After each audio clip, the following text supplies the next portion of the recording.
Well, Mackenzie, welcome to Be a Good Trip or Travel Vlog. Thanks for having me. I'm excited. Oh, absolutely.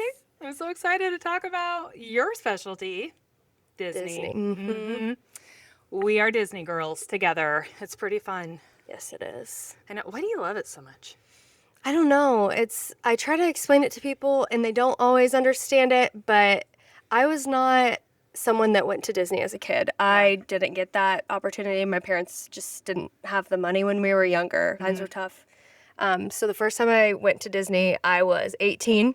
I paid for my own flight. Yeah. I did all of the things. I actually went to Disneyland, and it just unlocked like little Mackenzie, Yeah. 5-year-old Mackenzie that Yeah. never got to go to Disney. She just comes out, and 50 times later, 60 times later that I've been to the park, she comes out every time. So I'm not always going to the parks for adult Mackenzie. Yeah. People probably see it and think that's a little weird, Uh-huh. but I'm going for little Mackenzie. Oh, I love that. I don't Yeah. think I've ever heard that perspective from you before. Yeah. I do think that is kind of what Disney is about. Like that's what Disney markets, right? Is like Right. bringing out your inner child and feeling young again. And yeah, it is pretty magical. It is. I know. And you're there all the time. Yes. You probably are there at least once a month. Yep, usually I try to get there because I mean things are always changing. Yeah. They do lightning lanes and then they change it. It used to be Fast Pass. It used to be Genie Plus. You have to go constantly or else you're going to be behind. You're going to have old information. I mean, even the pictures that I took of the castle for marketing, I mean, they're not the same that it was a Right, year ago. right. So it's just something that I always have to do. I have to go and I have to experience the new rides, the new ways of doing things, all of it. Yeah. They change things literally like all the time. Yeah. They'll refurb resorts. They will change the theming of rides. Like it's just constantly changing. Yeah. Yeah. No, I agree. Like, which is really a great reason to use a travel advisor Yeah, agreed. that specializes in Disney. Yeah. Like, that's a key. Like, not just a travel advisor, but somebody who's been to Disney. Even when I first started as a travel advisor over 10 years ago, I'd been to Disney once and it was like, oh, I'm a pro. I'm going to become a travel agent. Yes. And I did. And then like every time I booked a trip and every time I went to Disney, I was like, oh my gosh, there's so much more to know, you know? You can do all the training, all the research online, but when it comes to Disney, more so than any other vacation, it takes personal experience. Yeah, I think people go to Disney once and they fall in love with it. Yeah. They're like, I love Disney. And there is a very big difference than going to Disney for a hobby and doing this as a career, helping clients get there and have an efficient trip. Because, I mean, I love going to Disney, don't get me wrong, but I love planning trips for my clients even more than I like going there myself. Yeah. So Right. it's a huge, huge difference. It is. It's awesome. I was just actually putting a payment down this morning on a trip for my sister. And like I was just getting like teary eyed thinking about like, oh my gosh, we need to make a countdown together and we need to do this. And just like thinking about their experience just gets me just as excited as my own vacations. Because I'm going in 3 days and I'm more excited about booking their trip than going back with my own family. Yeah. Oh, agreed. Some of the memories that I've booked for clients, they're not going to get those back. I booked a trip for a little girl who was fighting cancer, and she lost her battle, but I still see her mom posting the pictures from Disney and memories from Disney all of the time. That's not something that you can just replace. Yep. And being dedicated. Like there's one thing like this being kind of your full-time gig, right? Like being there to answer the questions, waking up at 6 a.m. to make those reservations or to be there to help them make their reservations and just making sure it's booked right. That's another big key because I see a lot of people book it and wait. Like there's different ways to book Disney and different places to book it. We, book direct with Disney. But even then, I see people mess up their bookings and not book them in a way that can save them a lot of money. Yeah. Or just making sure everything's linked together, right? Right. When clients come to me, I hear the things they don't say. Yeah. I hear that they have little kids and they have strollers and they don't want to fold that up every single time they want to get on and off the bus. So I'm like, you know what? The Skyliner might be better for you. Yep. The Monorail resort might be better for you. They probably don't know what a monorail is or a Skyliner is at that point, but that's what I'm there for. So tell them the things that they don't know so that they don't make mistakes and book them at the wrong resort and then have to pay the consequences for that. And they don't know how important it is because they haven't been through it to know how awesome it is. Like, Right. I was having this conversation the other day with clients, and they were probably getting sick of me saying, no, you really should be on the Skyliner. Like, okay, what's so big about the Skyliner? It's like, you'll know when you're there. Yeah. You'll know when you're there. So, yeah. Well, that's awesome. So, what do you think are some of the things that people get the most hung up on when planning their Disney vacation? Like, what are they most, I mean, there's choosing the resort, then planning their park days, the transportation getting around. You know, there's so many components. There really is. Where do you add the most value? I think when somebody gets the idea in their head that they want to go to Disney, they think they're going once and they have to do everything.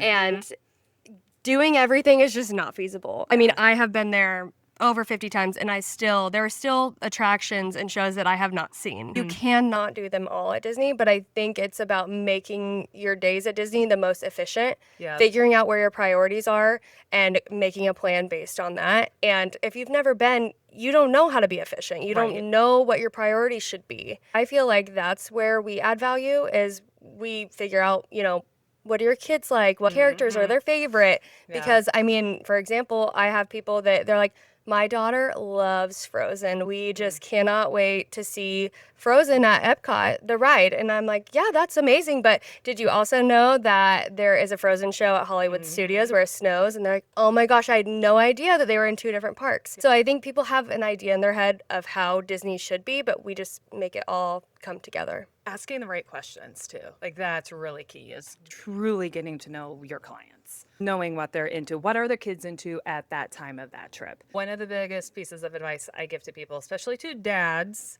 who say, I am doing this once, I'm never coming back, we're going to do it right.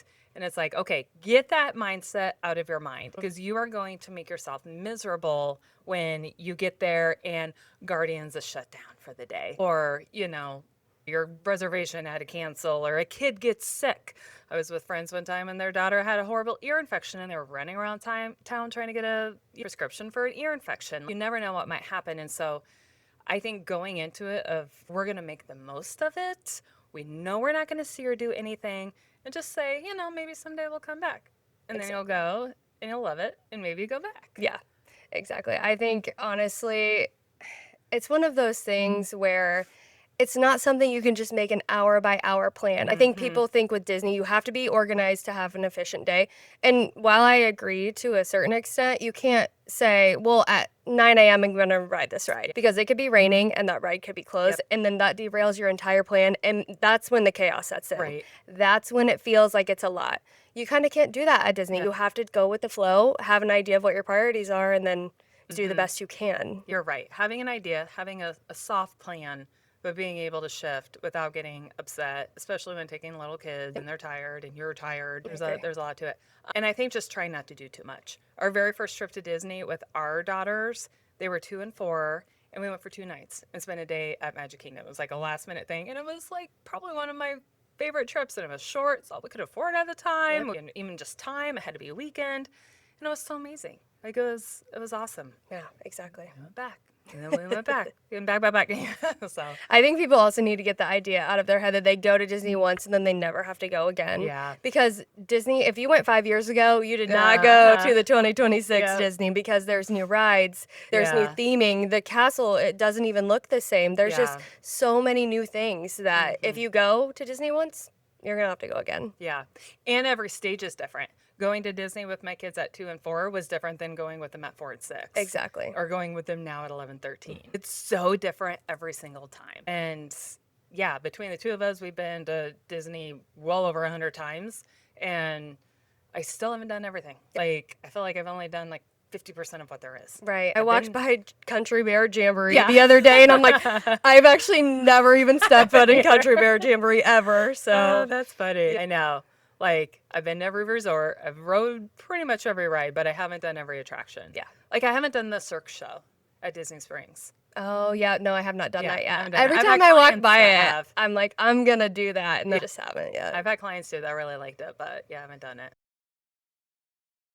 All right, let's talk about getting around Disney. What's amazing is Disney has their transportation system. Yes. Right? Yeah. So We know it's awesome when you get to stay at a monorail resort or a Skyliner resort, and then you have resorts that aren't on either of those, so you're taking a bus everywhere. But what are some of your favorite transportation tips for people staying on property?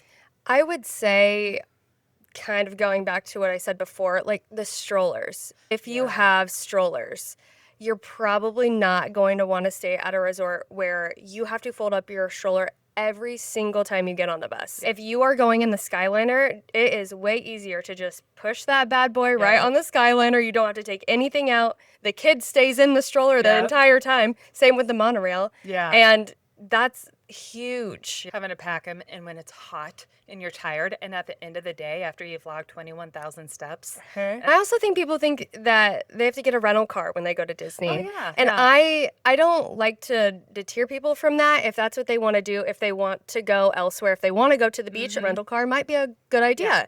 But once you are in the bubble of Disney, to me, if you're staying on property, a rental car is not needed. Yeah. You can take the Disney transportation quite literally anywhere, and then kind of just figure out a plan from there. Yeah. So- Yeah. And the transportation's very consistent when you're staying on property. I love some of the off-property resorts. Absolutely love them. But when I have stayed off property, I find myself often regretting it because the buses do not come as frequent. It's just not very well scheduled. And I feel like I end up taking an Uber a lot more, or, minivans. I think people just assume that staying off property is cheaper. And not no. usually. When I'm comparing prices, usually they're pretty similar, but then you factor in Uber costs and everything that would come with staying off property. And you're like, you could stay off property, but you could stay on property. Probably save money. For sure. Okay. Airport transportation. Ooh, I love airport transportation. Me too. I like setting it up for people. Yes, same. So, options. Private. Private, yes. And then depending on where you're flying into, MCO, I would say probably has a lot more options. It is Yeah. closer to Disney. But when you're flying out of Des Moines, it's just so much easier to take that straight Allegiant flight to Sanford. And then private's pretty much going to be your main option. We go and we build relationships with Uber drivers Yep. while we're there. So then the people that I'm having take me on my Disney vacation, I know that I'm going to trust them to take my Yeah. clients around on their Disney vacations. So it's one of those things that kind of comes with going there, experiencing things for yourself in person, then you get to have those for yourself. Yeah, we plan our Disney trips around Allegiant flights. Yep, same. They're pretty killer. Stanford is a little bit longer, but so it's just over an hour drive, or about an hour drive from Stanford to Disney property. But when you start factoring in layovers, the time it takes, the more money you spend on a layover, like you just can't beat that direct flight. Because MCO's what, maybe 30 minutes? Yep. About 30 minutes. So Sanford's pretty amazing on Allegiant. Frontier does offer seasonal flights, but it's usually on around spring break time, I feel like. Yeah, I think it starts maybe in January. I've done a straight Frontier flight in January. But yeah, that Allegiant flight, you cannot beat it. It makes it just so easy. It takes all of the stress of getting off the plane, and you just have to do it once. I mean, you just get on and then you're there. Especially this year when they are just about to start the free water park perk. That is so much easier to do when you're flying down there directly. You just get to your resort, drop your luggage off, and then you're off to the water park. That's really awesome. We did that twice last year. Yeah. It was so awesome. Huge. I mean, you're saving, well, it depends on how we arrange the tickets, but it could be $76 a person a day. Oh, yeah, exactly. To go into the water parks, and it gives you something to do that first day. Go clean up, spend the evening in Disney Springs, and start your parks the next day. Awesome. Okay, well, great. Transportation tips.